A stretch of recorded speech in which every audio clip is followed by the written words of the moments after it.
Stigum gives some concrete numbers in order to motivate this. And so she says that triple B and double A both go into the market and ask their bankers, you know, what will you charge for a floating rate loan? What will you charge for a fixed rate loan? And they receive the following information. So term loan with a floating rate and a 5-year fixed rate Euro bond. Okay, that's her example. And they receive, let's just say, just for example, these quotes: 6-month LIBOR plus 1/4, 6-month LIBOR plus 1/8. Okay. So double A, this is the credit rating thing. Double A gets a lower rate quote than triple B here in the short term. And here we get 5.85 and 5.375. Okay. And once again, triple A gets a lower quote than double A gets a lower quote than triple B. A lot lower, actually, here. The difference is 47.5 basis points here. And the difference here is 12.5 basis points.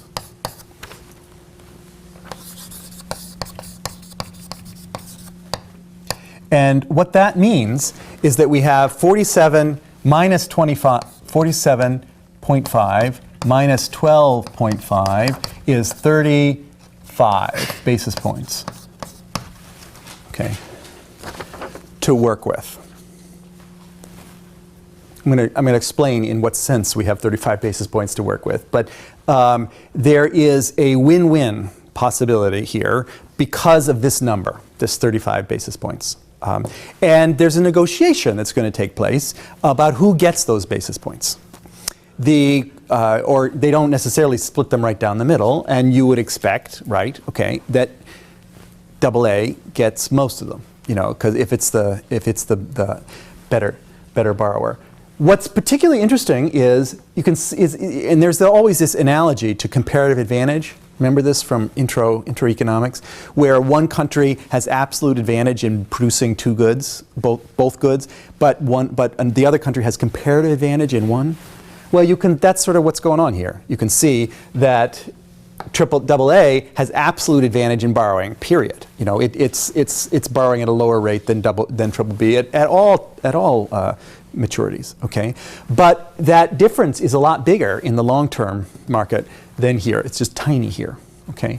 So triple B has comparative advantage in borrowing short-term, and double A has comparative advantage in borrowing 5 years. I'm not sure that is really a very good way to understand this, but the math works that way. And so if you have intuition about comparative advantage, it can help you understand here at the beginning why it works, even though double A has real advantage. So she then says, here's my numbers here. So let's have double A do its, well, I can actually put it over here now, because it's the same thing, okay? She says, let's have double A do its fixed rate borrowing at 5.375, just like that, okay? And now, instead of today's swap rate, let it do a swap at 5.50, okay? Against LIBOR flat, LIBOR plus 0 here. And that's going to be the same here. This fixed rate will be 5.50 because it's a bilateral transaction here. And we're assuming this is LIBOR plus 1/4, again, from that, except that it's 6-month LIBOR. so that it lines up with the swap here. Well, what is the result of all of this? What the result is that triple B achieves fixed rate funding, okay, and what are they actually paying for that fixed rate funding? They're paying 5.50, absolutely. Here, these don't net out. LIBOR plus a quarter, and here's LIBOR, okay, so they're paying plus a quarter. So they're paying a rate of 5.75. So they've locked in fixed rate funding of 5.75, which is 10 basis points less than they could do on their own. So they got 10 of those basis points.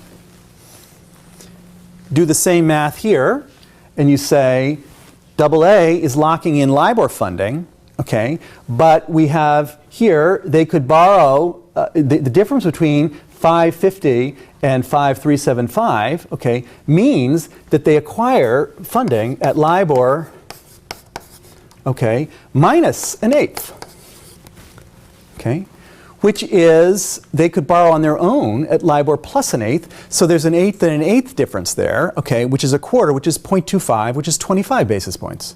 So AA got 25 of the basis points, and triple B got 10 of the basis points, and that's where the 35 come.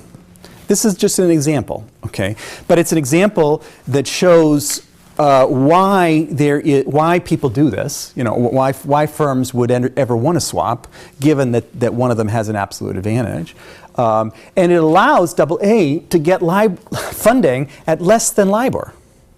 Less than LIBOR, less than the standard going rate. Okay. Why are they getting funding at less than the standard going rate? There must be some exposure they have here. Well, and of course there is exposure. There's exposure to triple B here. Because what can happen here, triple B, okay, is saying, okay, that they will be paying you, okay, you know, they have this flexible rate borrowing here, okay, which they are paying their bank. They haven't gotten rid of that, right? They haven't gotten rid of that. All they've done is to hedge it. So they now have a swap that is a hedge against movements in LIBOR. It's a hedge against movements in LIBOR. Okay. It's not a hedge against movements in their credit rating. So if 6 months from now, their banker says, okay, I'll roll your 6-month funding, okay, but now I want LIBOR plus 1, okay, not 1 quarter, they're not hedged against that. They still get LIBOR flat on their swap, you know, so and in other words, triple B could run into trouble rolling its loan, and if it runs into trouble rolling its loan, it could run into trouble paying the swap that it's promised AA. So there's some kind of exposure of A to the potential problems that triple B has. But it's not really the same as credit risk, because it's a swap, okay? If triple B stops paying you, you just stop paying them. And that's the end of the story, okay?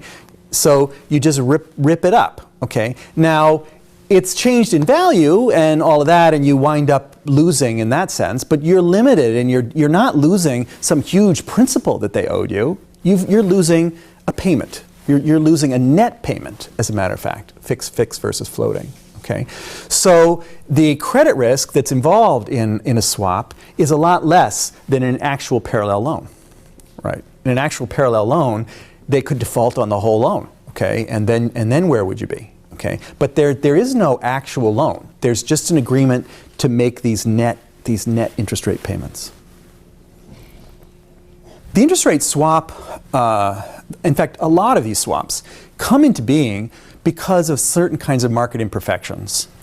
That one borrower has access to low-cost funding in their local area because the government likes them or something like that, okay? And no one else has access to that. And so they use that access, and they essentially, as a source of profit for themselves, to use that access to then swap it to somebody else and make money on that. So they're breaking down these inequalities across markets. When there are capital controls and things like that, there can be It just could be that the bond market is very immature, okay, in whatever country triple B is in, okay. So they're not able to borrow very easily. Well, so they can just do it this other way, borrow this and then swap into the long rate until their bond market grows up and becomes liquid. So market imperfections are another reason this exists.